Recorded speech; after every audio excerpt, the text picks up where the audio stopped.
tudo muito maravilhoso, mas há desafios aí. Há desafios. Por quê? Porque a geração dos nossos filhos, ela é diferente da nossa geração. É diferente. Cada geração, como eu disse, tem as suas particularidades. E isso faz com que a comunicação entre as gerações se complique. Porque tem um jeito certo de comunicar, né? Agora, preste atenção.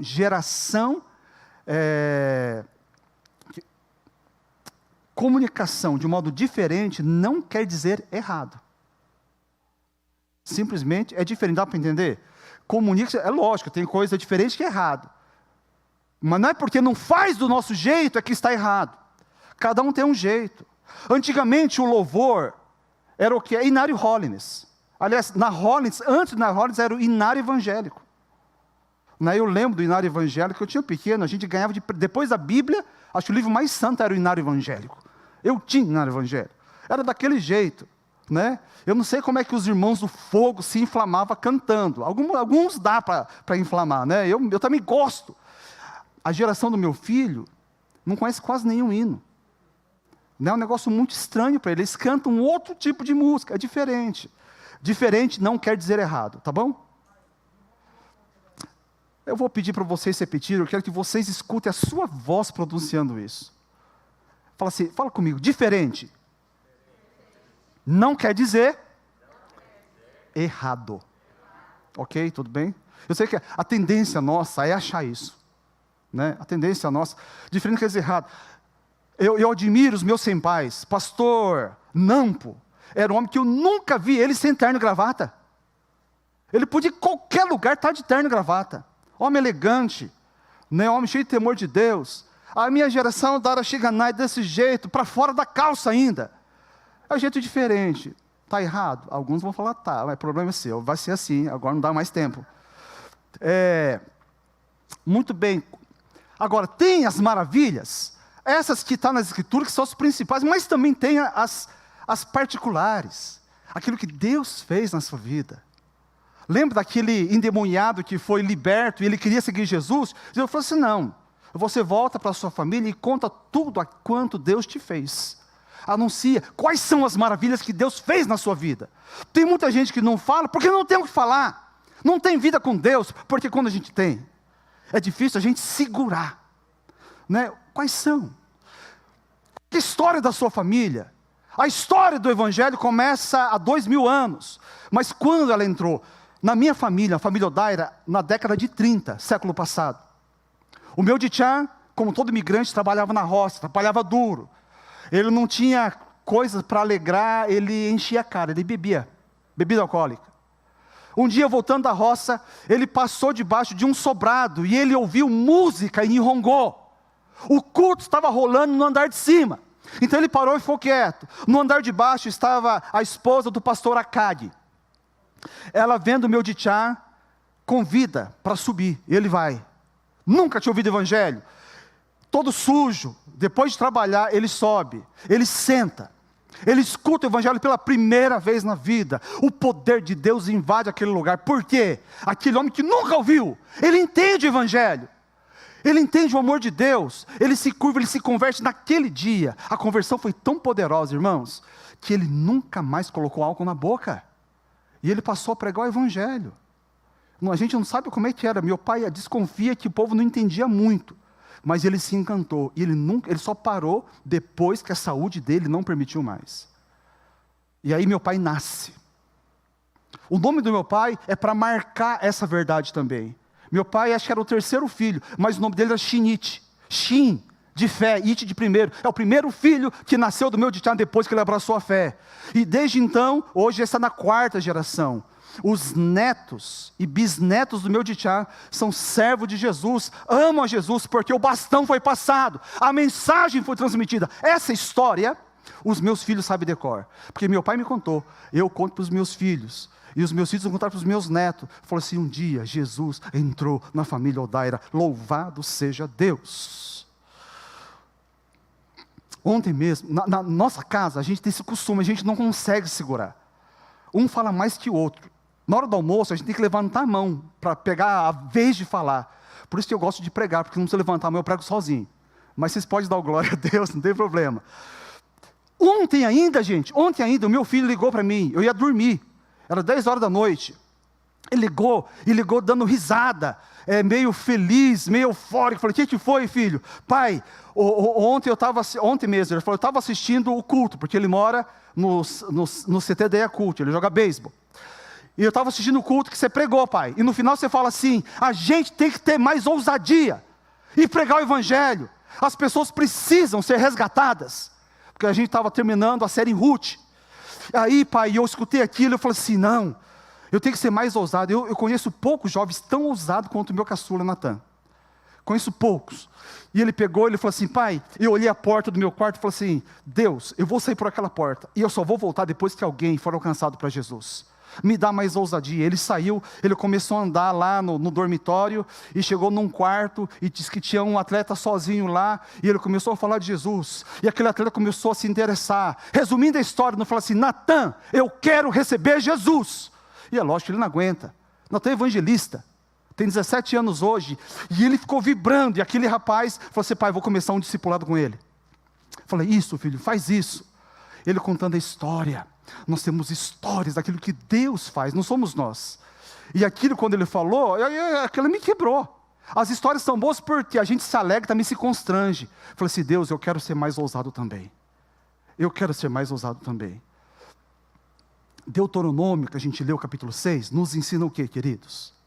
Que essa tarefa de transmitir a fé para os nossos filhos começa cedo. Começa cedo. E a gente começa a falar até que essa palavra de Deus fique impregnada, né, no coração dos nossos filhos, até que eles conheçam a Deus de verdade. Eles conhecem o Deus que se revela através da Bíblia. A gente não lê para conhecer a palavra, a gente conhece para conhecer o Deus que se revela na palavra, o Deus que escreveu essa palavra, até que eles vivam os ensinamentos do nosso Senhor Jesus Cristo, até que passem a ter um santo temor de Deus, um profundo amor por Jesus Cristo. Lembre-se, os nossos filhos aprendem sim ouvindo, mas eu acho que muito mais vendo.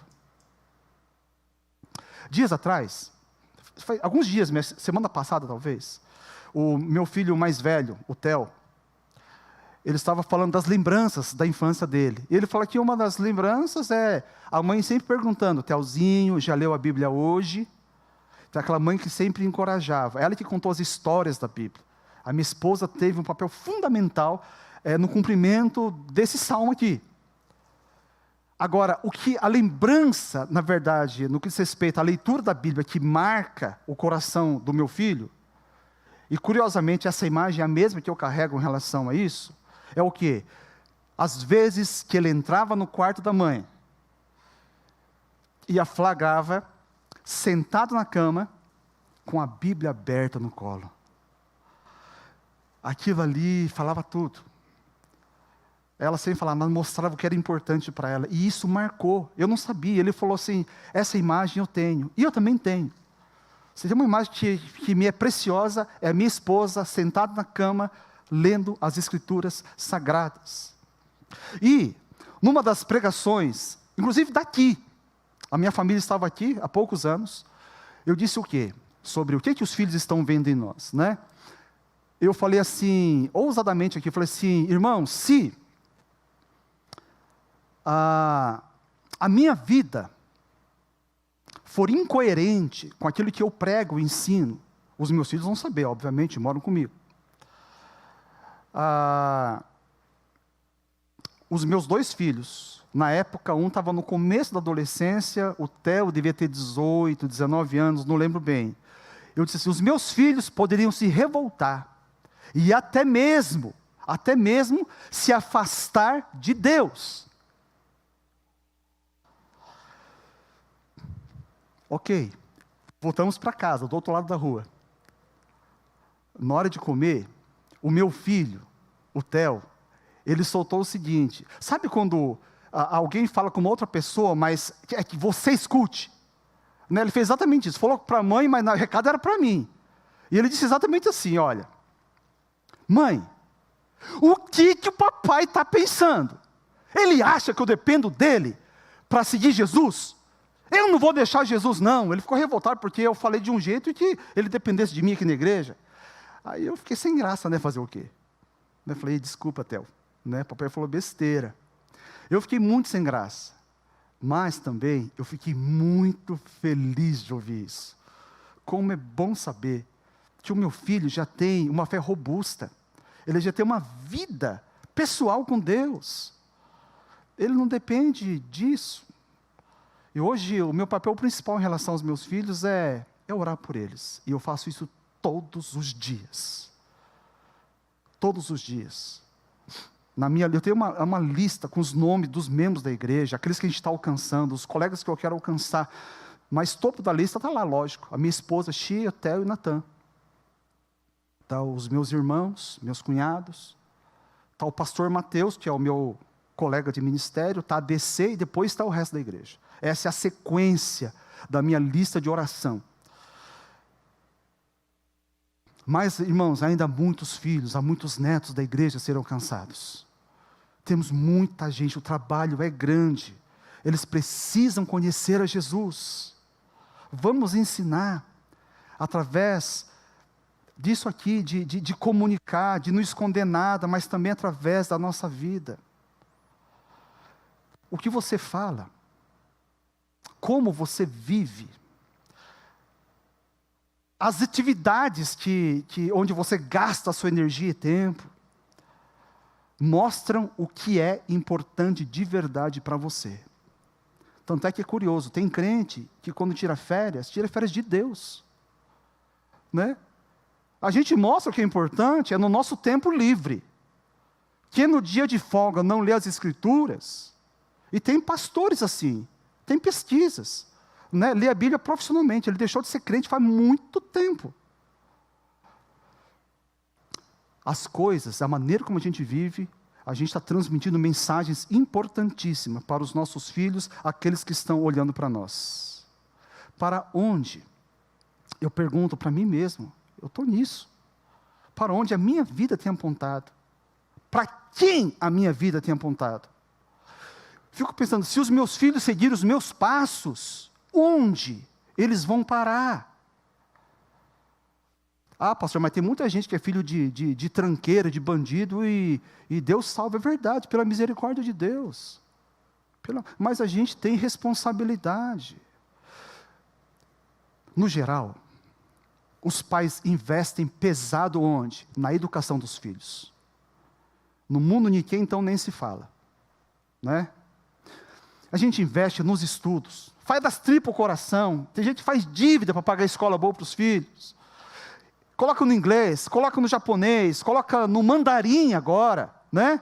Coloca no balé, natação, futebol, no piano, no beisebol, no kumon, no sorobá, na computação, põe tudo. E o que mais der. E com isso a gente tem transformado uma geração de crianças e adolescentes em seres neuróticos. E muitos desses frustrados, porque não dão conta.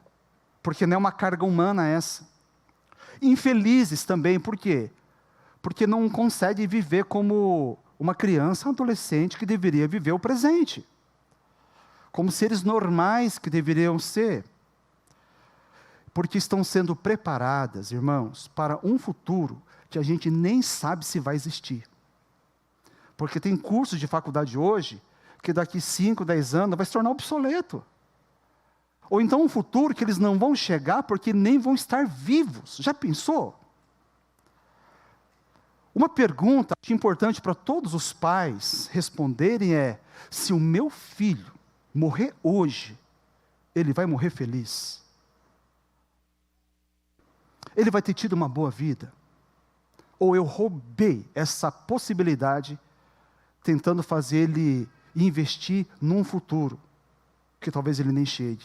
Deus permita que sim. Outra pergunta para a gente responder. E eu falo com muito temor. Eu quase amarelei e ia mudar aqui. Uma coisa é a gente ficar treinando, preparando em casa. Né? Por isso que é bom a gente ver o presencial, porque eu começo a olhar muita gente que tem idade para ser meu pai, e até mais. E Paulo orienta Timóteo para tratar os mais velhos como pais. E eu fiquei pensando, se o meu pai e o meu sogro estivessem aqui, é com esse amor que eu tenho que falar, mas a palavra é um pouco dura. E tem pais mais novos, que estão também acompanhando em casa, como o Fernando e a Micai. Qual é a razão verdadeira para toda essa dedicação no investimento no seu filho? É para o bem dele mesmo? Ou é para redimir uma frustração que você carrega? Não conseguiu, então vou me realizar no meu filho. Ou é, lá no fundo, uma aposentadoria secreta, um complemento, eu vou garantir um emprego bom para o meu filho, porque ele vai me amparar amanhã. Ou é por causa de uma vaidade pessoal, um troféu para mostrar para os parentes e amigos. Por que tanta dedicação? Não são acusações, gente, são perguntas, né, diretas, para a gente responder. Gente, nós preparamos bastante os nossos filhos, só que eles vão viver 80, se muito 90 anos, alguns não vão chegar nem perto disso. E muitos pais crentes das nossas igrejas Holiness preparam muito pouco para a eternidade. Seja honesto agora, vamos abrir o confessionário, seja honesto consigo. Quantos já mandaram o filho para a escola com febre baixa? Está com febre, mas vai para a escola, filho, é importante. Quantos mandaram o filho para o inglês ou para o Nihongaku? Mesmo o filho falou assim, eu odeio isso aqui, eu não gosto. Eu não entendo o que aquele doido do sensei fala. Mas você vai porque é importante. E seu filho foi. Quantos aqui mandaram o filho para a escola, sendo que no dia anterior vocês voltaram de uma viagem, e ele está morrendo de sono, e ele falou assim, não aguento mãe, você vai para a escola, levanta que você vai, senão o chinelo vai comer. Uma vez, eu acordei o meu filho, uma caçula, ele não gostava de acordar de manhã, e um dia eu acordei ele, voltei no quarto, não estava, ótimo, fui no banheiro, não estava na cozinha, não estava na sala, não estava em lugar nenhum. Aí fui procurar, eu sabia que eu não fui para o céu porque eu estava na terra, eu vou no arrebatamento, não sei vocês. Eu fui olhar debaixo da cama, o safado estava debaixo da cama dormindo para não achar. Né? Para que eu ficasse com dó dele, o que eu fiz? Eu puxei pelo pé, você levanta e vai para a escola. A gente faz isso, não é? Agora, ok, não tem problema. Quantos já disseram, eu não trouxe o meu filho para o culto hoje porque ele estava cansado? Quantos aqui já não falaram ou não viram alguém falar assim, não, eu como pastor já ouvi, pastor, eu não trouxe meu filho, sabe por quê? Porque ele não quer, pastor. Eu acho que essas coisas de Deus têm que vir do coração, né, pastor? Eu falo, não é. Deu para entender?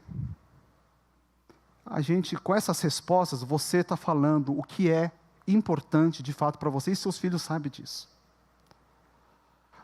Um parênteses, deixar o filho fazer o que dá no coração, com todo respeito, você é um maluco, você é um doido, porque a Bíblia diz em Jeremias, não está esse texto aí, tá? Me vê agora, 17:9 é o quê? Que enganoso é o coração do homem, e desesperadamente corrupto, quem o conhecerá? Como que você vai deixar o seu filho ser dirigido por um órgão doente, tomado de pecado? O seu filho, se for deixado pelo coração, ele vai parar no lugar onde não foi preparado por Deus para ele, mas para o diabo e seus anjos. Pronto, falei. O bom de ser visitante é isso, né, Kátia Senpai? A gente fala o que quiser, talvez nunca mais chame, mas a gente fala uma vez. Passar o bastão, queridos, nessa corrida de revezamento, é para quê? É para o outro continuar. Não é para a gente fazer a mesma coisa, né? É bom a gente falar assim, no meu tempo eu andava 8 quilômetros a pé. Eu não tinha nem bicicleta. Ótimo, é bom ele saber. Mas você quer que seu filho também ande 8 quilômetros? Você não saiu do lugar?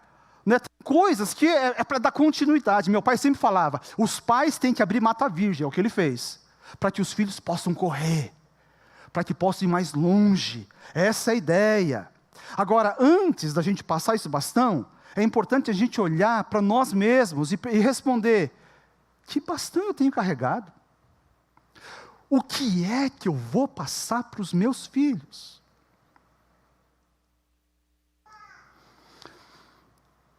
Louvado seja Deus, muitos aqui foram bem-sucedidos, com a graça de Deus. Apesar dos nossos erros, nossos filhos estão avançando. E alguns estão chegando na universidade. E lá, gente, tem sido uma peneira muito triste. O número de evangélicos das nossas igrejas, que tem se afastado de Deus já no primeiro semestre da universidade, é assustador. Principalmente no curso de humanas, onde tem uma legião de pseudo-intelectuais que tem feito a cabeça dos nossos filhos. E aí o que acontece? Os pais sabem disso. Os pais começam a ficar apavorados. Pastor, ora pelo meu filho. Fala, por quê? Porque vai para a universidade. O diabo está agindo lá. E tem medo que os filhos indo para a faculdade se desviem. Por que tem acontecido isso? Eu falei, eu vou orar. Mas tem alguma coisa muito errada. Os jovens das nossas igrejas desviarem da universidade. Tem uma coisa muito errada. Esse medo que os pais têm dos filhos entrarem lá está deslocado. Porque o medo não tinha que ser dos pais. O medo tinha que ser de quem? Do inimigo. O diabo tinha que ficar com medo. Ele tinha que pensar, quando os nossos filhos começarem a entrar na universidade, ele fazer uma assembleia no inferno, e falar assim, a gente tem que redobrar força, porque aqueles crentes estão entrando lá e vão ganhar muita gente para Jesus. É o diabo que tem que ficar com medo. Não é para me gabar não, irmãos. Eu não tive medo do Theo ir para a universidade, você não deixava ele ir. Eu não deixava. Eu já vi nas aulas online ele falando de Jesus. E em processo seletivo falando de Jesus. Não é porque a gente é bom, não, porque simplesmente a gente segue o que a Bíblia fala desde pequeno, a gente ensina. E se você fez a lição de casa, não precisa temer. É o outro lado que tem que ter medo, porque a corrida está seguindo. E esses filhos que resistem à universidade, que Deus guarde, e a maioria, se não todos, perseverem e façam um lindo trabalho na universidade, que é um campo missionário a ser alcançado. Eles vão constituir família. Eles vão construir a própria família. Vocês entenderam? Gente, vou falar, hein? Eles vão construir a própria família. Me ajudem. Repita comigo, a própria. Vamos lá, gente, a própria família. Vocês entenderam? A família dele, não é nossa. Gênesis capítulo 2, versículo 24, presta atenção. Gênesis 2, 24. Por essa razão, o homem deixará pai e mãe, e se unirá à sua mulher, e eles se tornarão uma só carne. Jesus, ele repete esse versículo. Apóstolo Paulo repete esse versículo. Esse é um princípio tão importante, que foi deixado lá no início de tudo. E olha que curioso. Quem que recebe essa palavra? Quem que teve conhecimento dessa palavra? O primeiro casal. O primeiro casal desumbigado. Ou seja, o primeiro casal que não teve pai e mãe. Aqueles que não tiveram pai e mãe ouviram que o casamento tem que deixar pai e mãe. Por que Deus fala então para Adão e Eva? Porque eles não tinham pai e mãe, mas iam ter filhos. Eles vão ser pai e sogro ao mesmo tempo. Que coisa doida, né? Não sei como é que funciona isso. Mas eles iam ter. E quando os filhos vão se casar, aí a coisa pega.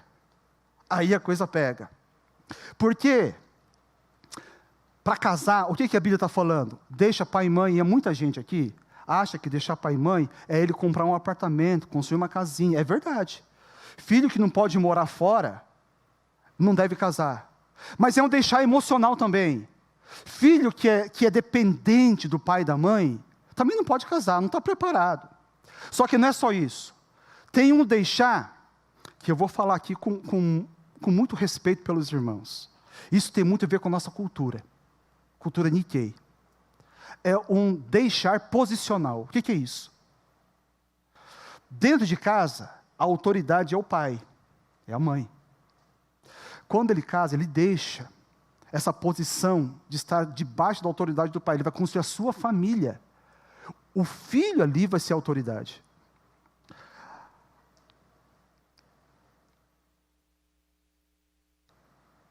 E pais e mães crentes. Crente de verdade, piedoso. Querem manter a autoridade sobre os filhos casados. Saíram de casa, ainda fica mandando. Eu não estou falando que é intencional, mas ele não sabe o mal que está fazendo para os filhos. Não sabe os problemas que estão gerando no casamento dos seus filhos. E aí tem uns pais que ainda falam assim: pastor, o meu filho não liga. Ele é um bom filho, ele é submisso. Eu não duvido que seu filho seja submisso. Você aqui ou em casa. Mas se tiver coragem, pergunta para sua nora. O que ela acha disso? Você não tem noção quantas vezes o seu filho e a sua nora brigaram por causa da sua intromissão dentro de casa. Como o casamento dele é atrapalhado. Tem pai que casou e ainda faz gestão dos recursos financeiros do filho. No mínimo, esse estado de coisas, irmãos, atormenta o coração dos filhos. Sabe por quê? Porque se ele não obedece o pai que pensa que ele tem que obedecer, ele fica com peso na consciência. Agora, se ele obedece, ele fere o coração da esposa. Se correr, o bicho pega. Se ficar, o bicho come. Ele não tem saída. Olha que desgraça que vira quando a gente não obedece a palavra de Deus. E ainda, para piorar a coisa, alguns falam assim: pastor, você não entende, você é jovem. Gente, eu tenho mais de meio século, não sou tão jovem assim. Mas também isso não vem ao caso. Eu falo assim: é cultura japonesa. Na cultura Nikkei é assim. Principalmente se for Chonan, o mais velho. É verdade, eu sei disso, eu sou Nikkei, eu sou o mais velho. Mas antes de ser Nikkei, nós somos povo de Deus, amém ou não? E o povo de Deus segue a cultura, desde que essa cultura não fira a palavra de Deus. O povo de Deus segue aquilo que a palavra de Deus diz. E a palavra de Deus diz o quê? Deixa pai e mãe. Simples assim. Para alguns pode ser difícil. Eu não conheço a sua vida, por isso eu posso falar com tranquilidade. Você que está em casa. Mas se você está tentado a desligar o seu computador, essa palavra é para você. E agora, se você tem vontade de sair, você educado não vai sair, vai ter que ouvir. Isso é bom também. Mas presta atenção, em nome de Jesus. Eu trabalho há 25 anos com casamento. Eu já trabalhei com muito casal que o casamento está ruim, os sogros não têm ideia. O filho não sabe como, não tem coragem de falar com o pai. Teve um casal que os pais dos dois moravam na mesma cidade, e os pais dos dois eram invasivos e controlavam, e o casamento estava ruim, e eu falei assim: olha, não sei se você vai salvar, mas tem uma saída, saiam da cidade, vai morar longe dos seus pais, talvez salve o casamento. Sabe o que eles fizeram? Eles não saíram. Sabe o que aconteceu? Os dois estão no novo casamento. Não vou falar que eu estou meio dos pais, mas os pais têm participação sim. Deixa o seu filho viver a vida dele. Deixa. Queridos, lá fora, boa parte das famílias, lá fora, eu falo assim, o povo que não é de Deus, está com a família destruída, muita coisa é só aparência, é só fachada. Não deve ser assim na igreja. Jesus conserta famílias, forma lares fortes para servir de testemunho da presença de Jesus na sociedade. Quando temos lares fortes, irmãos, saudáveis, a gente facilita a continuidade dos nossos filhos com as famílias deles. O meu Dichá, ele não tinha habilidade relacional, ele não era próximo dos filhos. Mesmo depois que ficou crente, ele não tinha muita habilidade. Eu acredito que ele nunca tenha pedido perdão para o meu pai. Mas o meu pai cresceu lendo as Escrituras. Meu pai amava Jesus. E ele deixou, não sei se foi muito difícil, mas eu tenho lembrança de 3 momentos que ele errou, que ele falhou. As 3 vezes, a lembrança mais forte não é que ele falhou, é que ele foi até mim e pediu perdão. Uma vez eu estava no quarto, ele abriu a porta e pediu licença, com lágrimas caindo pelo rosto. Ele falou assim: eu errei, me perdoa. Aquilo, lógico que eu perdoei. Onde eu quero chegar? Queridos, para mim é muito, muito fácil pedir perdão. Para os meus filhos já pedi muitas vezes, porque eu errei muito mais de 3, é 70 vezes 3. Uma porque a palavra de Deus diz, outra porque eu tenho o Espírito Santo, mas também porque o meu pai preparou o caminho para mim. O exemplo dele facilitou. Eu tenho facilidade, e eu não me gabo disso. Por quê? Não me gabo porque eu tenho facilidade de ajudar minha esposa. Eu sirvo a minha esposa.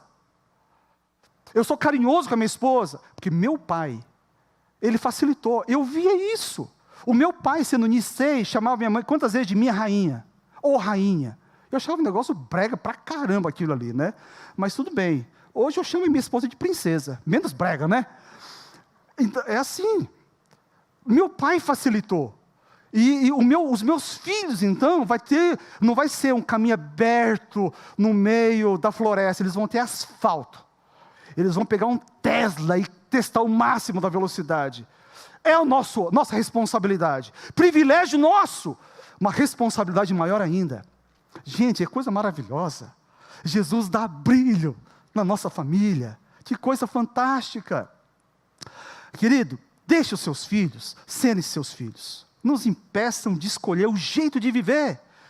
Deixe eles com as noras e genros, formar casa, a cultura familiar do jeito deles. Deixe eles criar os netos e pare de se intrometer. Não é do jeito que eles quiserem. O tempo de vocês formar já foi. Saiu de casa, já era. Ah, eu não fiz direito, o problema é seu. Põe o joelho no chão, primeiro pede perdão para Deus e começa a orar desde já.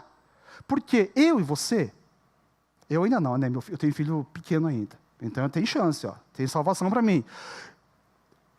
Mas a maioria já viveu a vida, já formou a família, já conduziu a casa do jeito que quis. Então deixe os seus filhos e as suas filhas fazer do mesmo jeito, do jeito deles. Ah, pastor, mas se fizer errado? Você também fez. Eu também errei, não é? Então, como é que funciona essa relação da gente orientar os filhos? Filhos pequenos a gente orienta e corrige até. Filhos jovens a gente vai instruindo. Mas filho casado, a gente aconselha quando eles dão licença para isso. Senão você vai afastar os seus filhos. E pior, afasta a sua nora, o seu filho afasta junto. Efésios capítulo 6, verso 4. Estamos terminando, aguenta um pouquinho aí, irmãos. Efésios 6, 4. Pais, não irritem seus filhos, antes criem-nos segundo a instrução e o conselho do Senhor. Muitos crentes, quando vê um texto desse, pensam que está falando para ele, porque tem filha desse tamanho. Aqui é pais. O pai tem... Quem tem aqui mais de 80 anos? Mais de 80? Mais de 80. Rissal-san. Ele tem filhos vivos, louvado seja Deus. 80 não é pai ainda. Então é para o senhor ou não é essa palavra? É pai ainda. Né? O único jeito de não ser é os seus filhos indo para a glória antes, né, irmão?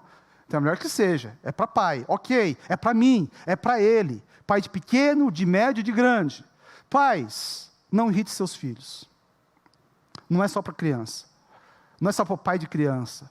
Eu acho que nós, adultos, temos que aprender, porque a gente acaba atrapalhando demais. Por isso, filhos casados, cuidado, vê se você não está irritando. Filhos jovens, tem pai que trata como se fosse criança. Veja lá. E aí, a gente tem que chegar na última estação da vida, pais idosos. Queridos irmãos e irmãs, vocês que têm 60, 70, 80, 90 anos, é com muito carinho. Vocês estão num tempo em que as limitações são muitas, e só aumenta, né? Eu costumo dizer que, hoje em dia na igreja, para você saber quem está que grupo, a gente faz muito grupos. Para saber que grupo é que grupo, você fecha o olho, não precisa nem abrir o olho. Quando começa a falar assim, eu tô usando glifage. E você, o que está usando? Você já sabe, é gente que tem mais de 40 anos. Porque jovem não fala de remédio, não é? E se bobear, além de você saber o nome de remédio, você ainda... Eu tenho aqui, você quer? Porque você sabe que, em avião, você sabe que comissário não pode dar remédio, é proibido, né? Então a gente carrega remédio. Aí alguém às vezes está com dor de cabeça, fala, ai meu Deus, que dor de cabeça. Ô comissário, por favor, fala, não tem remédio. Aí o comissário vai embora, se for uma pessoa de mais de 40, 50 anos, fala assim, você quer? Eu tenho. Qual que você quer? Tem esse. Não é assim? Então, só vai aumentando esse problema, só vai aumentando. E as limitações físicas, às vezes mentais, e às vezes financeiras, né?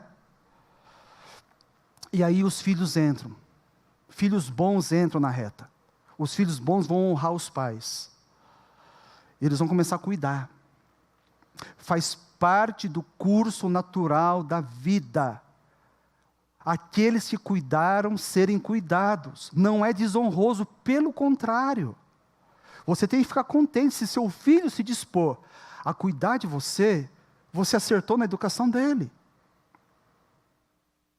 A maioria mandou bem, cuidou bem dos filhos aqui, louvado seja Deus. Mas vai chegar uma hora que ele falou assim, pai, mãe, não dá mais para ficar só, vem morar comigo. Nessa hora, em nome de Jesus, colabore. Não dificulte a vida dele. Pastor, mas vai ser sacrifício para ele, vai ser sacrifício para todo mundo. Qual o problema no sacrifício? Na definição de amor, em 1 Coríntios 13, fala que o amor tudo sofre. Está embutido no amor o sofrimento. Todos os lados, vai ter sacrifício, por isso não dificulte. Eu não estou falando agora para os filhos, gente, estou falando para os... Foge do escopo, né, desse congresso, falar para os filhos. A gente está falando para aqueles que vão passar o bastão. Então a gente não vai tratar. Ajude, facilite. Né? Esse tempo vai ser um tempo de novos aprendizados, porque na casa do seu filho, da sua nora, do seu genro, é a casa deles, não é sua. É o jeito deles que deve funcionar, não o seu. Dói, mas é assim, gente, a gente sempre tem que aprender. Regras novas. Você não é obrigado a aceitar as regras novas do seu filho. Então vai ter que aceitar as regras novas do asilo.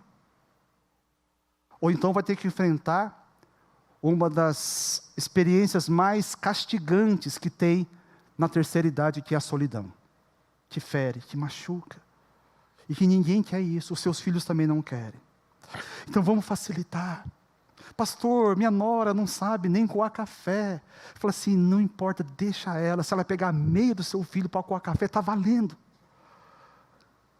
Não se meta, aprenda, né? Ora. Não precisa tomar o café, joga fora e fala que está de jejum, não sei. Não precise, agora, você, querido idoso, você que está em casa, não se constranja, mesmo que dê trabalho. Porque isso é vontade de Deus. É honroso para os filhos. E torna-se um bom exemplo. Torna-se um bom exemplo para outras famílias que estão observando a sua família. Um testemunho para a sociedade. E isso glorifica a Deus. Muito bem. Já deu tempo? O que eu faço agora? Se você estava com o coração muito aberto, e de repente, Deus é tão bom que o pregador está falando uma coisa, e o Espírito Santo começa a falar outra. Ele pega carona, ele conserta. Isso é muito bom, graças a Deus, né, Débora? Deus faz isso. Então, Deus deve ter corrigido muita coisa e falou, e te trouxe alguns insights. E se quando nós somos quebrantados, o que a gente pensa? Caramba, eu errei aqui. Meu Deus, misericórdia. E começa a ser visitado por um sentimento de culpa. Gente, não é isso. Libere perdão. Talvez tenha que liberar perdão pelo processo atropelado que foi em alguma dessas transições de passagem de bastão. Perdoe. E perdoe-se, principalmente os idosos, a si mesmo. Porque muita gente errou, hoje percebe que errou, mas à luz do seu conhecimento, da palavra de Deus, daquele tempo, você fez o que dava. Muita gente erra, misturando cultura japonesa com princípios bíblicos, porque achava que era assim. Não tem problema, perdoe-se, é bola para frente. Aproveite o tempo de vida que ainda tem com a sua família, celebre a família. Família é um dom de Deus. E talvez tenha a necessidade de alguns de acertar. Você percebeu, de repente, porque de alguns problemas que ficaram assim mal resolvidos ou nada resolvido. E um santo remédio de Deus é a gente reconhecer e pedir perdão. Talvez vai ter que fazer isso. Talvez você tenha que voltar para casa, fazer uma viagem, pedir perdão. Às vezes é com o próprio filho, é com nora. Pedir perdão. Noras e sogras, essa relação é possível. Ruth e Noemi mostra que é possível. A relação mais linda entre duas mulheres não foi de mãe e filha, mas de sogra e nora.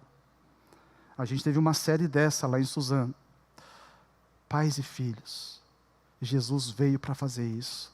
A última promessa no Antigo Testamento é que Ele ia restaurar o coração dos pais aos filhos e dos filhos aos pais. Eu queria fazer um momento, eu vou aproveitar, aqui não tem nenhum sogro e nora e genro e coisa assim não, né? Pai e filhos tem aqui, casados ou não? Pais e filhos. Ah, tem seu sogro, sua sogra? Então, ok, vamos fazer assim, nós vamos orar agora. E eu queria fazer, com muito cuidado, você que tem problema com algumas nomenclaturas, fazer só um ato aqui, representativo, tá bom? A gente chama de ato profético, sei lá, mas é só para dizer. Eu queria chamar o Fernando, a Mica e os sogros. Que é uma relação aqui de gerações, aliás, são 3 gerações, olha que coisa fantástica. Filho, pais e avô. Se puder vir aqui à frente, por favor, pode ficar aqui mesmo? Eu queria orar. Vocês estão representando todos aqueles que estão e vivendo um momento difícil. A gente fala assim, mas essas questões familiares pegam. E se torna um negócio tão triste, pesado. Vamos convidar para Jesus curar, Jesus transformar isso aí. Tá bom? Então fique aqui. Vamos ficar de pé, irmãos, em nome de Jesus. Talvez você mesmo está precisando disso aí. Vamos nos colocar diante de Deus, vamos nos quebrantar. Se a gente tem errado em algum lugar, para que Jesus venha com a sua bondade e toque nessas machucaduras relacionais e coisas bonitas possam surgir. Pai Santo e bendito, que conteúdo glorioso nós temos. Jesus Cristo, o Filho de Deus, que veio nos salvar. Deus, o Evangelho, que mensagem poderosa! E nós mesmos fomos alcançados por isso e temos a sagrada incumbência de transmitir para as próximas gerações. E muitos de nós, Senhor, temos apanhado, temos falhado miseravelmente. E aqueles dentre nós que estão arrependidos, que reconhecem que no processo meteram os pés pelas mãos, ó Deus, e consequências estão sendo colhidas desde então. Pai, nós pedimos o Teu perdão. Ó Deus, está aqui essa família representando 3 gerações. Pedimos, ó Deus, aqueles que estão aqui presentes, outros em suas casas e outros que estarão assistindo futuramente. Ó Deus, que o Senhor os ajude. Ó Deus, que o Senhor visite, que o Teu Espírito Santo venha quebrantar individualmente cada um desses corações e preparar o terreno para que o concerto de Deus aconteça. Espírito Santo de Deus, nós te pedimos, porque isso foge, ó Deus, ao nosso poder e capacidade. Nós não temos acesso ao coração do outro, mas o Senhor pode chegar lá. Visita com bondade, com poder, Senhor, e opera. E e faz, ó Deus, com que aquela profecia de Malaquias, ó Deus, aconteça. Os corações dos filhos se voltem para os pais, dos pais aos filhos, das noras para as sogras, das sogras para as noras, e ó Deus, e as famílias possam exalar o bom perfume de Cristo, a beleza do Evangelho seja notório, e o mundo possa ver o que Deus faz na vida daqueles que se entregam em confiança ao Senhor. Pai, essa é a nossa esperança, essa é a nossa oração, em nome de Jesus, amém, amém, glória a Deus. Você pode dar uma salva de palmas para o nosso Senhor, aleluia, obrigado, queridos. Ok, pode sentar, eu devolvo a palavra para o dirigente. Tupã, como tantas outras do interior de São Paulo, durante a Segunda Guerra sofreu perseguição da própria colônia. Por quê? Porque os catigumes, o pessoal que não aceitava a derrota do Japão, não aceitava que o povo da Hollins, que tinha esclarecimento, admitisse a derrota. Então a gente não vai, né? E boicotava o trabalho. Então enfrentaram muita dificuldade, às vezes até mesmo com parentes. Cada igreja teve a sua luta, cada membro a sua cota de sacrifícios. A gente é resultado disso, a gente reconhece a nova geração e somos muito gratos por tudo isso. E justamente por isso, porque lutaram, muitos daqui são lá de trás, talvez segunda geração, lutou tanto, sofreu tanto, orou tanto, jejuou tanto, e não quer que isso morra. Fizeram pelo Senhor, por amor a Deus, fizeram tudo isso, e não quer que tudo isso acabe. Vocês querem que o trabalho continue, mas então surge uma nova geração muito complicada, muito diferente daquele tempo, né? E então começa a ter dificuldade de como eu passo o bastão para eles. Como é que faz? A própria língua, no início era só Nihongo, português era exceção, agora o Nihongo é exceção. Lá em Suzano a gente só prega em português, não há necessidade de tradução. O mais antigo da igreja, que o pessoal pensa que é Issei, é Nisei, e entende português, está tudo certo. E então as pessoas começam a ficar meio preocupadas, vai perdendo os seus lugares, as músicas são diferentes. Eu sabia decor, se eu não me engano, crer e observar é inário número 15, no inário evangélico. Eu ficava até cansado, porque eu decorava. Eu era criança, sabia decor. Eu falei, toca outra música, não aguento mais essa música, né? Porque eram esses hinos, mas tá bom, a gente fazia. Agora, os de mais idade, às vezes até os jovens, não sabem decor, porque eles mudam tanto o repertório, que não dá tempo de memorizar. É umas músicas sim, e sem falar o ritmo, né? O ritmo é mais pegado, e às vezes até o Issei, quando ele distrai, eu falei, eu não gosto, mas quando distrai ele começa a fazer assim, né? Começa a acompanhar, o negócio é bem interessante, porque a música leva, a música mexe, não tem mais, antigamente aqueles bancos de madeira bonito, agora tudo de plástico, e aqui, louvado seja Deus, zabuton, mas Japão fala, mas aqui não tem nem zabuton, né? Como é que faz para sentar? Então mudou tudo. Se viesse alguém da primeira igreja Hollins, ressuscitasse, aparecesse hoje aqui, falou, aqui não é Hollins, é tudo diferente, então, tudo isso aqui que eu falei, é fato, né gente, todo mundo sabe disso aqui, mas tudo que eu falei aqui, é perfumaria, é tudo coisa secundária, considerado preciosidade por muita gente, mas não é o essencial para a igreja. Para ser igreja, aliás, quem decide o que é importante na sua casa? Quem que decide na sua casa o que é importante? Se você estiver numa casa normal, o que é? É a sua esposa, não é? Do Paulão é assim, na minha.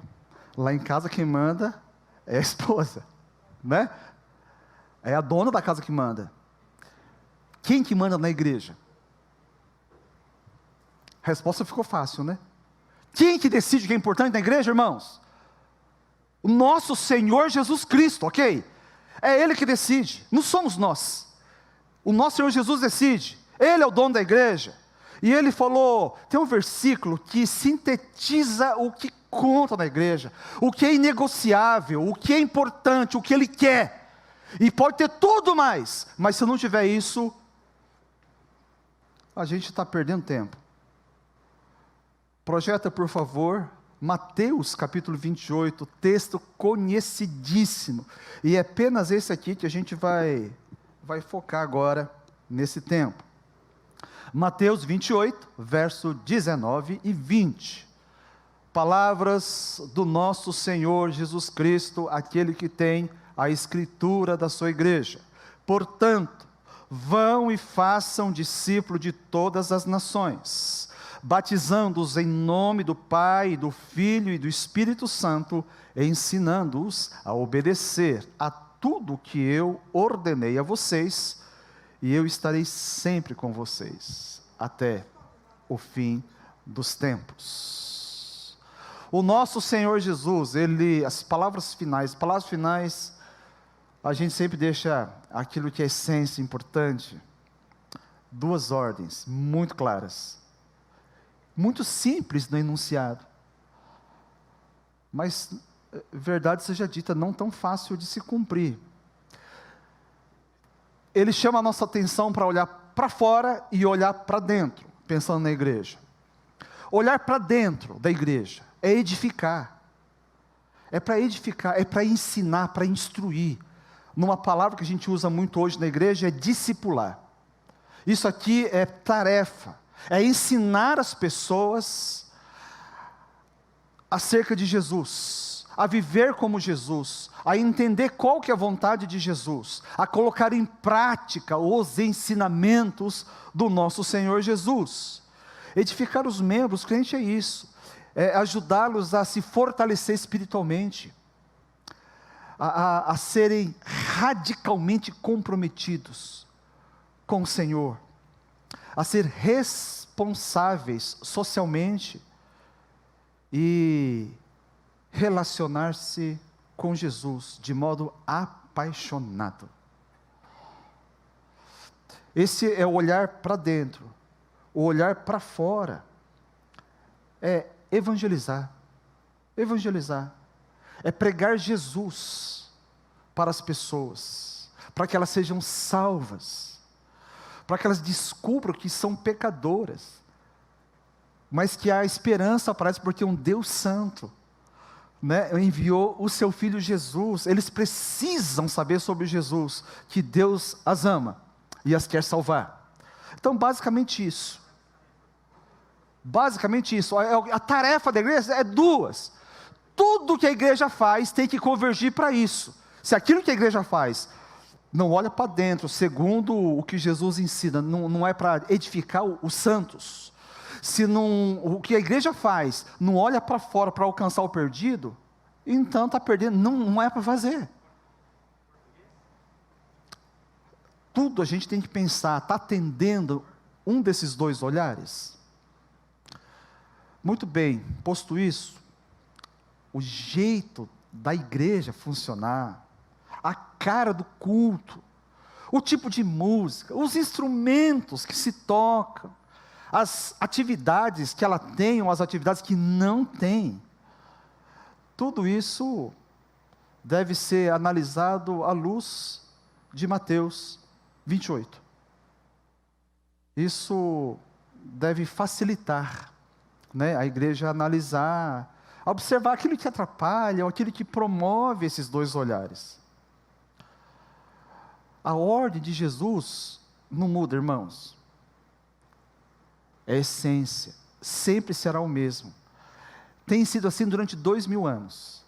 E se o nosso Senhor levar mais 1000 anos para voltar, continua sendo exatamente a mesma ordem. Porém, a maneira da gente cumprir muda, porque as gerações mudam, tem coisas diferentes. A gente tem que começar a parar com vencer algumas discussões que deveriam ter sido abandonadas há muito tempo, com algumas roupagens modernas, Eu fui pastor de uma igreja em que os jovens, eles tinham o costume de ir com boné para o culto. Olha só que pecado, gente. Vocês já viram, né? Tem pelo menos 10 mandamentos na Bíblia, né, que fala sobre cabeça, e nenhuma fala de boné.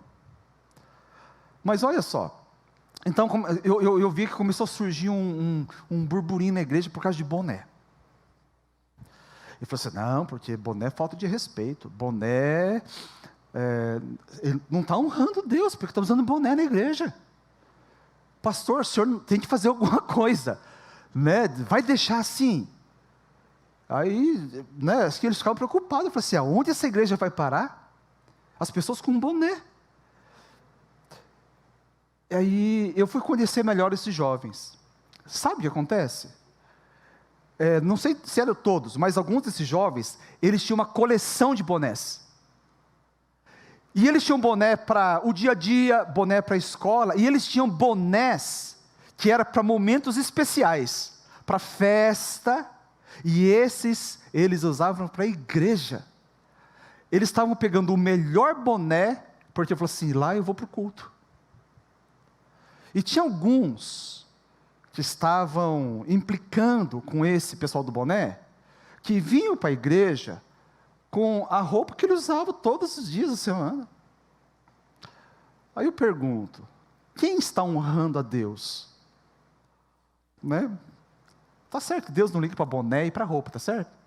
Mas no coração, gente, quem ali está cultuando a Deus através daquilo que veste? Se for por aí, eu vou falar, né? Esse povo aí que vem de qualquer jeito, eles estavam desonrando duas vezes. Primeiro, né? Porque eu falei assim, não, Deus não liga, né, para qualquer coisa.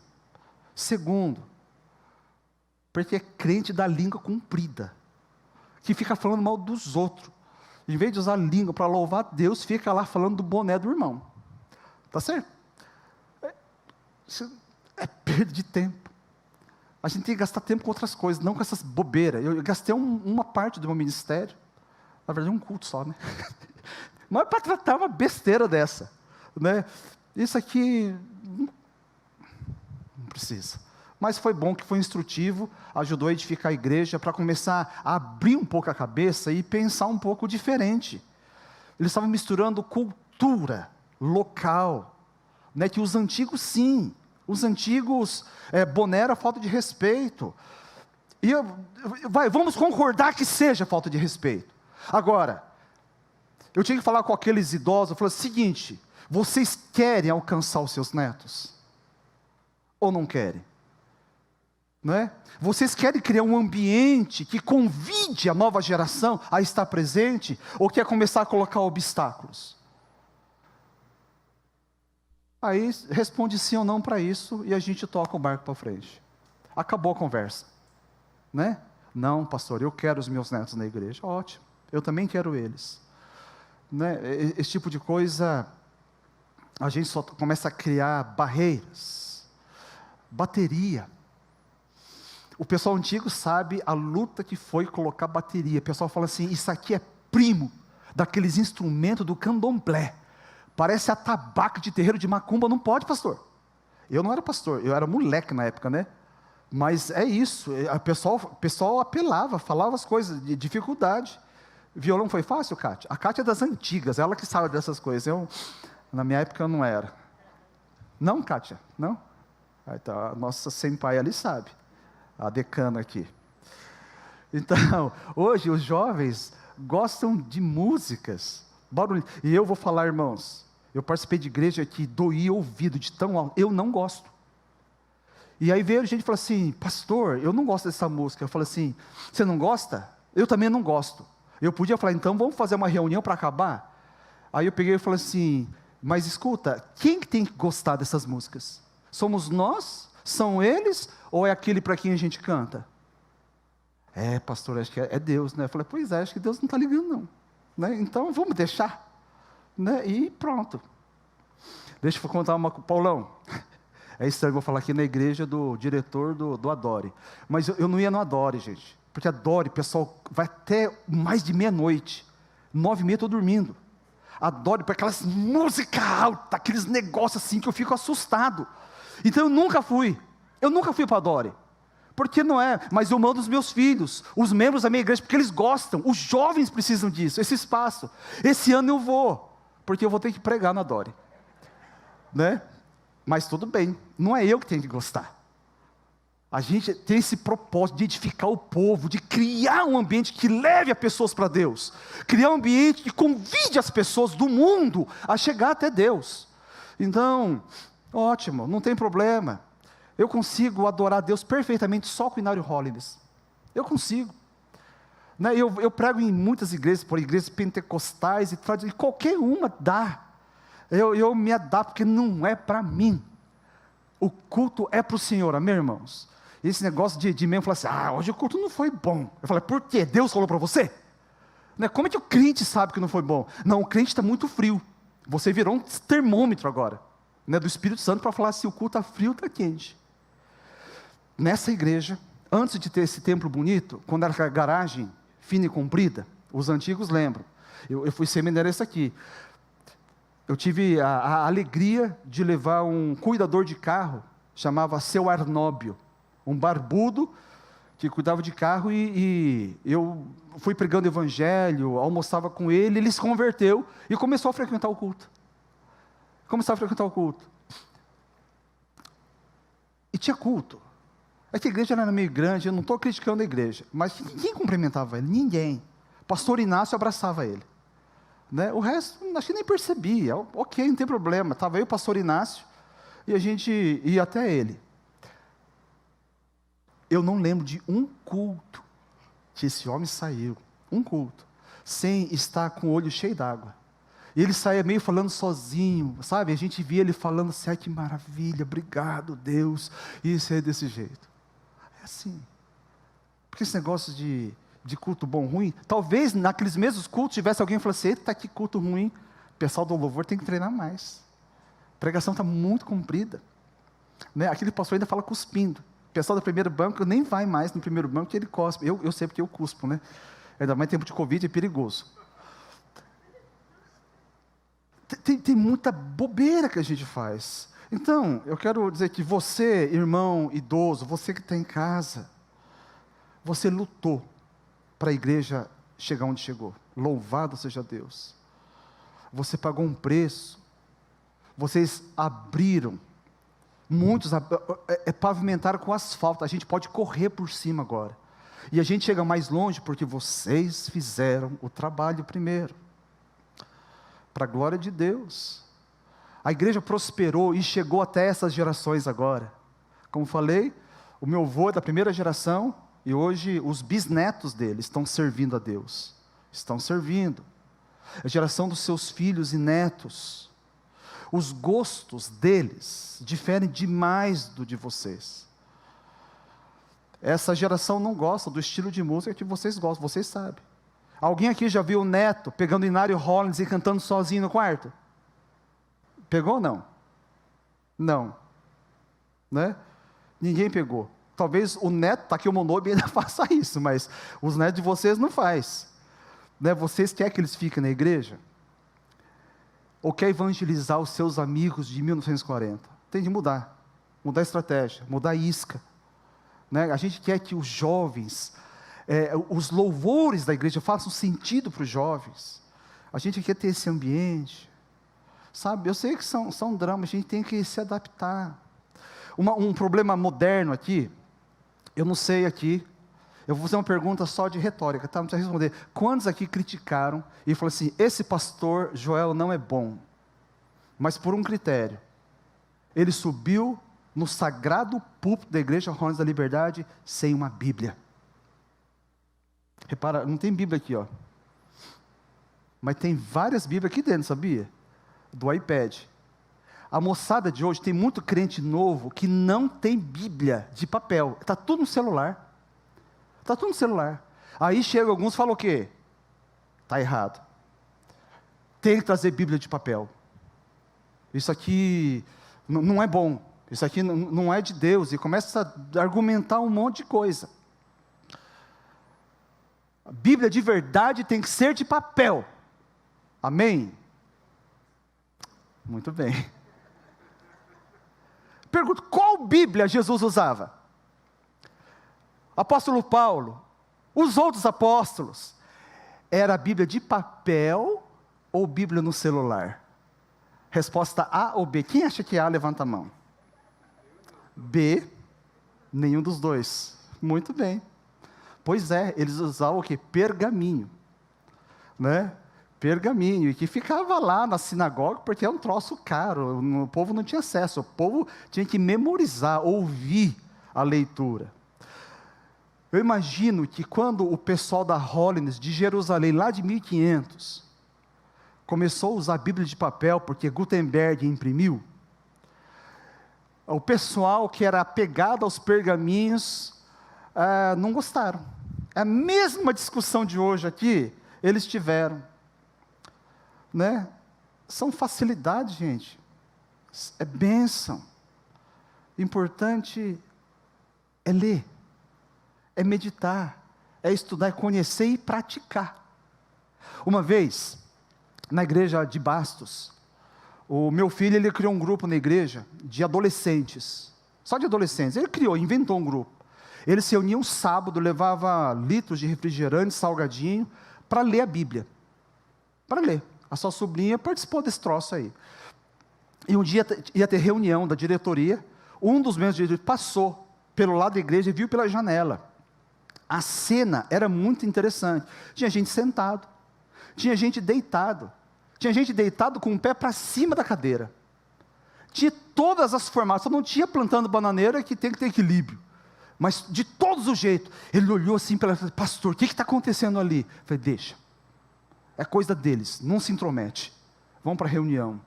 Depois eu expliquei para ele. Estava lendo Bíblia. Ah, mas vale ler Bíblia desse jeito?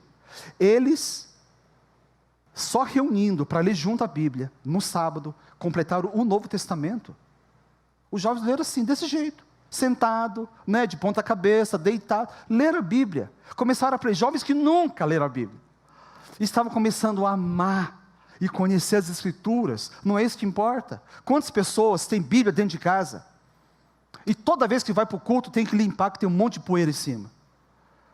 Né? E alguns olha, Bíblia de crente que está amarelado. Salmo 91 é uma vergonha, gente. Deixa aberto assim, né, com uma muleta assim, para o mal não entrar. Salmo 91 aberto em casa de crente. É demais. Pessoal de São José, se um dia o Max Sensei aparecer e tiver assim, eu sou bonzinho, Max Sensei não perdoa. Né? O negócio lá vai esquentar, então toma cuidado. Então, está entendendo? São jeito de ser igreja que não conta, não tem problema. Você gosta de Bíblia de papel? Leva de papel. Os jovens querem Bíblia no celular? Deixa levar a Bíblia no celular, desde que leiam. Desde que leiam. Né? Eu já falei para os meus filhos, falei assim, olha, vocês passaram papai muito, eu tenho que ser honesto. Eu li a primeira vez a Bíblia inteira só com, eu acho que eu tinha 17 anos de idade. O meu que tem 17, já leu 3 vezes em português e 1 em inglês. Né? 17 anos, quando eu li só uma vez, ele já leu 4 vezes. Passaram, aprenderam a amar. E celular, está ali. Uma dica para o pessoal de idade, né? E tem outra coisa assim, da cabecinha assim, que fala assim, só vale quando a gente lê. Não, vale quando a gente entende. Existe agora a Bíblia em áudio. Você não consegue ler direito? Eu não sei se tem Nihongo. Tem Nihongo, Max Sensei? Ó, tem Bíblia em Nihongo que é áudio. Está valendo, gente. Antigamente eles não liam. O povo no primeiro século, a grande maioria, eram ex-escravos. Eles não tinham cultura. Eles não sabiam ler. Eles tinham que ir para a igreja, ouvir alguém ler a Bíblia para entender. Romanos, me ajuda aí. A fé vem pelo ouvir, e ouvir a mensagem de Cristo. É pelo ouvir. Então está valendo. Escuta a Bíblia, não precisa. Toma porre de Bíblia. Tem dia que eu tomo porre o dia inteiro. Eu vou cozinhar, eu ponho Bíblia em áudio e está lá tocando. Eu vou ouvindo. Aí quando dá para parar, eu pego e eu leio, porque eu gosto do papel. Eu sou apaixonado por livros. Eu compro até cheiro livro.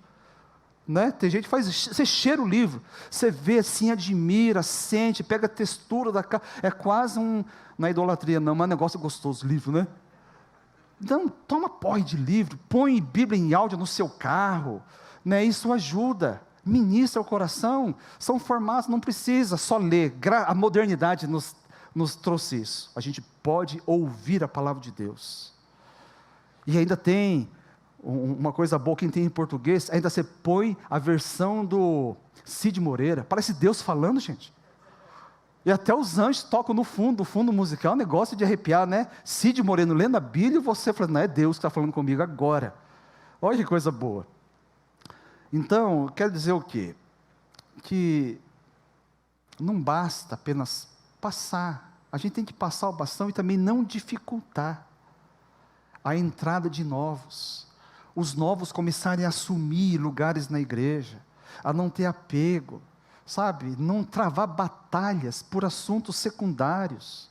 A pergunta importante que temos que sempre fazer, sabe, seja o pessoal que já passou o bastão, que está com o bastão em mão, o que eu faço, a maneira como eu faço, como eu vivo, está indo na direção, né, desses dois olhares que Jesus nos chama a ter, está edificando a igreja, está fortalecendo a fé dos irmãos, e para fora, né, está ganhando almas, as pessoas estão vindo para Jesus.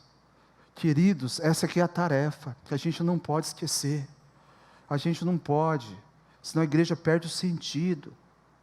Agora então, pastor, se a gente está falando de passar o bastão para a próxima geração, e muitos aqui já passaram, né, temos pastores aposentados aqui, gente da primeira hora, que podia lá ficar agarrada, mas deixou, né? E começa a ver gente mais nova como eu, Ezequiel, tal Paulão aqui, e às vezes começa a fazer algumas coisas assim, que eles falam assim, eu não faria assim, e de repente é isso mesmo, né, Paulo? A gente erra, mas eles têm bondade, né? Olha com carinho, ora por nós, e a gente agradece. E os demais, os irmãos idosos, que já não têm mais muita força para pegar nenhum compromisso na igreja, o que faz? Eu quero sugerir 2 ministérios importantíssimos, para a gente que já está com os cabelos brancos. 2 ministérios importantes.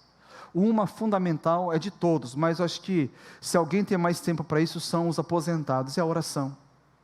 A oração intercessória é de uma importância gigantesca. Somente no céu a gente vai saber dimensionar e ver os resultados das orações, a influência que a sua oração teve. Idosos não têm mais filhos para ficar tomando conta. Bom, hoje em dia tem, né? Eu li alguns artigos que tem idoso ajudando a sustentar os filhos com a aposentadoria do INSS. Que coisa, né? A conjuntura econômica obrigou a isso. Mas a maioria talvez não seja o caso. Orem por todos nós que estamos na frente da linha de combate. Sustentem-nos com suas orações.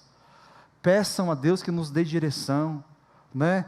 Que nos ajude a fazer correção de erros. E juntos, todos, clamar por um avivamento. Clamar para que o Espírito Santo venha.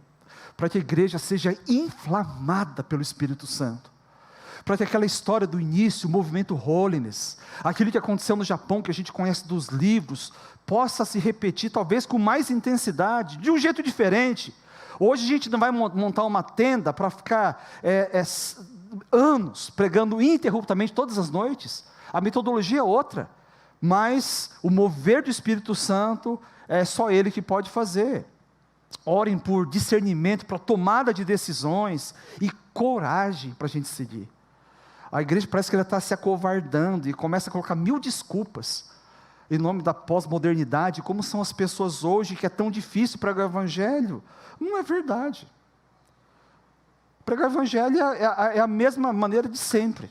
Agora, se as pessoas vão receber ou não é outra coisa. De qualquer maneira, quem convence é o Espírito Santo.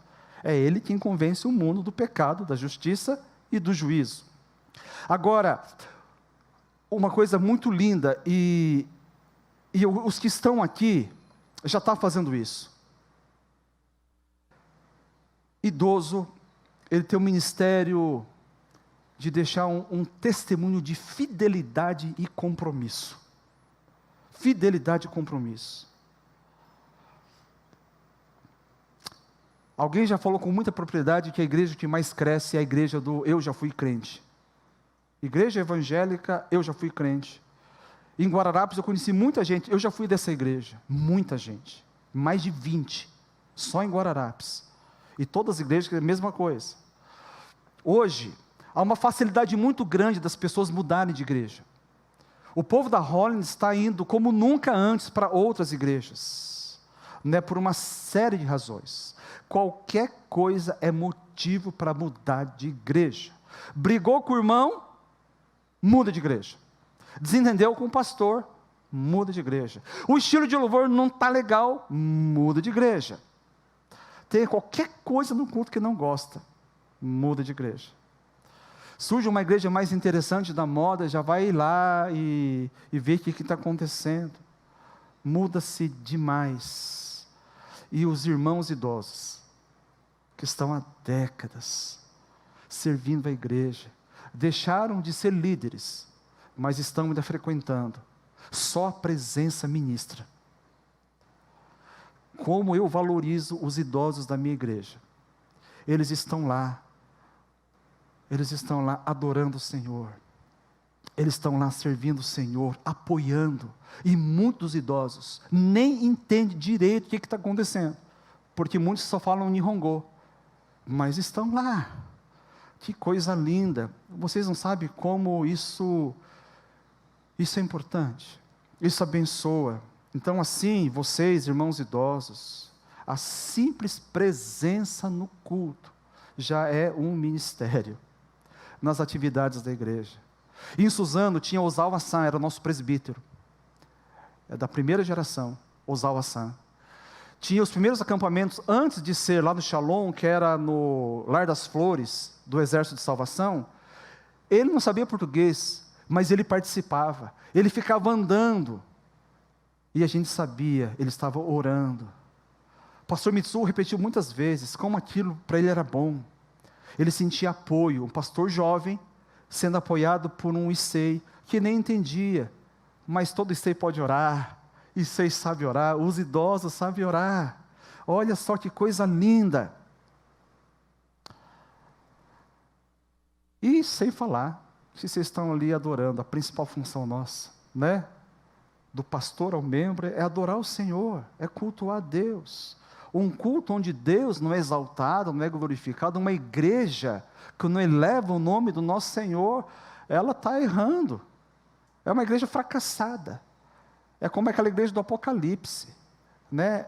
Ela pensa que é rica, que tem tudo, mas não sabe que é pobre, que é cego e que está nu. Então, a sua presença transmite às novas gerações a importância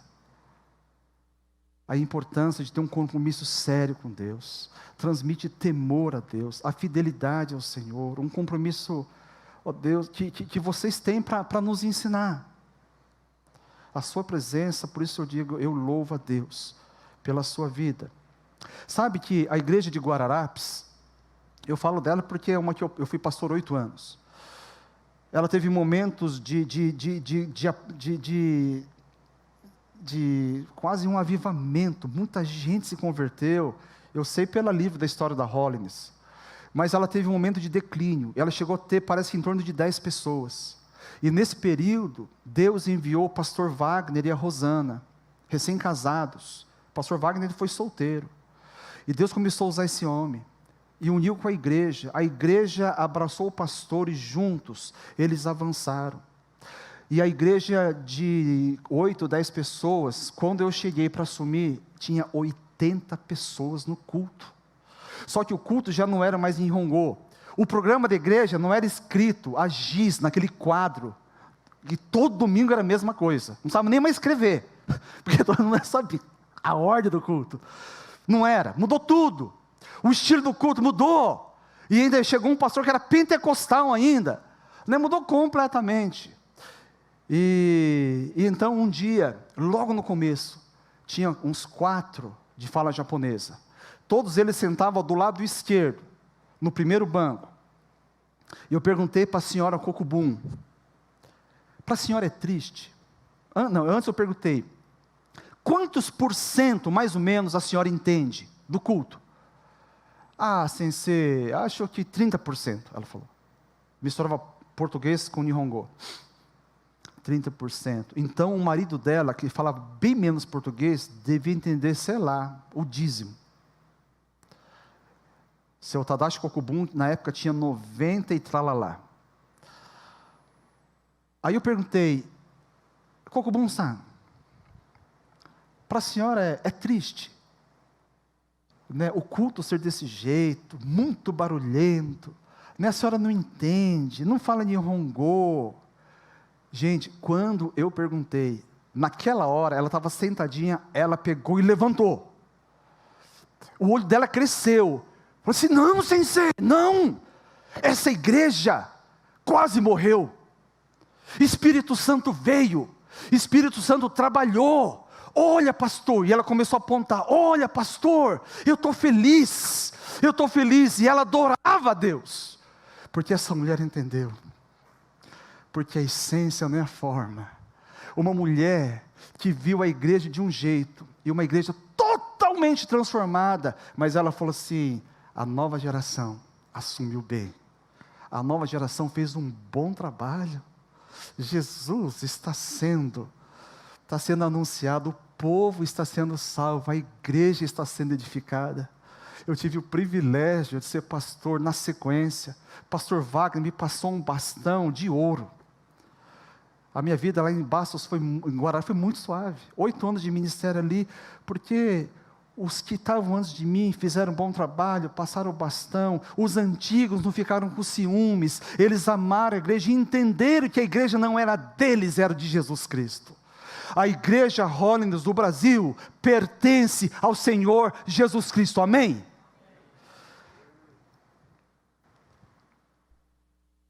O importante é mantermos o conteúdo do Evangelho, e o conteúdo do Evangelho tem um nome, é Jesus Cristo, o Filho de Deus. É evangelizar, é edificar o povo.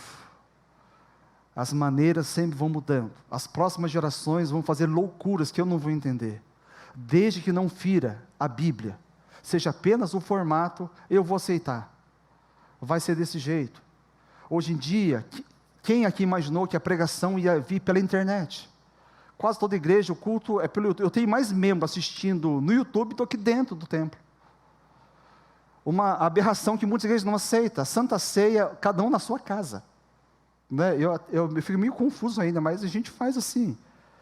Né? Eu tenho um pastor auxiliar, Mateus Goya, que ele é muito melhor do que eu nessas coisas. Né? Eu deixo ele tocar. Daqui a pouco eu vou ficar sentado e ele vai fazer as coisas, porque é um menino brilhante, né? Um jovem que tem uma cabeça nova, a minha cabeça não acompanha, formatos novos, desafios novos que exigem tudo isso aí. Graças a Deus eu tenho um jovem muito cheio de gás e amor por Jesus, trabalhando ali na equipe. Agora, entenda, gente, com isso eu não quero dizer que tradição não tem importância, tem. A boa tradição, a tradição viva, é essa fé, né, dos irmãos que foram passando, daqueles que já morreram, essa fé que exalta a Deus, que faz sentido e faz a igreja avançar, que impulsiona a igreja para frente. Agora, tem a maldição do tradicionalismo, gente, sabe, que é esse apego carnal por modelos antigos, que atravanca a igreja, que não honra a Deus, que traz problema de relacionamento na igreja, que não deixa a nova geração assumir. Isso é um tradicionalismo demoníaco, costurado no inferno por Satanás. Gente, a gente tem que ser uma igreja com essa tradição que brilha, que faz a igreja avançar, e a gente vai avançar em nome de Jesus, vai avançar. Muito bem, vamos encerrando aqui. O que a gente leva para casa? Os líderes aí, espero que todas as igrejas tenham representantes aqui, para que você seja um porta-voz. A ideia não é começar a descobrir, fazer um caça às bruxas, e começar a identificar esses problemas na sua igreja, na sua liderança, ou naqueles que foram. Não, a gente tem que olhar com bondade, tem que olhar com amor, e tem que liberar perdão. Alguns fizeram errado. Eu prefiro olhar do lado bom. Falar assim, olha, eles erraram tentando fazer o certo. Eles entendiam que esse era o melhor caminho, porque eles também foram ensinados assim. Mas se Deus te iluminou, e você está tendo a chance de fazer diferente, novos caminhos para que a missão seja cumprida, glorifique a Deus. E vamos avançar. Vocês que ainda estão com o bastão e estão para passar, passe o bastão com alegria. Que bom que tem uma geração para quem passar o bastão, a liderança. Triste seria se não tivesse quem suceder, a igreja ia morrer. Uma igreja que tem adultos, ele tem uma base, tem um alicerce, né? Mas uma igreja que tem jovens, ele tem futuro. É essa turma que vai assumir. Aliás, essa turma já está assumindo o seu papel. Abençoe a próxima geração, incentive, apoie, encoraje, ore sempre e ore mais. Seja um impulsionador de gerações. Se você puder ainda, chama a liderança, os jovens da sua igreja, fala assim, vai tomar um lanche lá em casa, só que faça muita comida que jovem come demais, né? Anime, encoraje, né? Ore por eles, os jovens vão gostar. Sabe que nessa pandemia, a gente fez um negócio chamado Quero Te Conhecer. Quero Te Conhecer era o momento a gente reunir toda a igreja, idoso, jovem e criança, e eles entravam lá, e a gente separava em salas, cada sala não podia ter 2 jovens, 2 idosos e 2 crianças, misturava gerações, e ali tinha perguntas para eles fazerem se conhecer. Sabe o que os jovens falaram? Eu gostei, eu quero isso outra vez. Eu gostei de conhecer aquele tio, eu gostei de conhecer aquela tia. Os jovens, não é que eles não gostem, não tem oportunidade. Você pode criar essa oportunidade, chame, incentive, encoraje, né? Jovem gosta de incentivo de oração, e gosta de comer também, então vamos juntar tudo, né? Faça um bolo, faça alguma coisa, chama na sua casa e vai ser uma bênção. A igreja de Jesus, a igreja veio até aqui, e ela não vai morrer, e a gente vai prosseguir, vai ser um desafio, vamos aprender juntos, né? A gente vai valorizar quem já passou, e vai olhar com esperança e apoiar quem está na frente, e assim a igreja de Jesus vai avançar, o mundo será alcançado, Jesus será conhecido, Deus será glorificado, amém. Curva sua cabeça, nós vamos orar.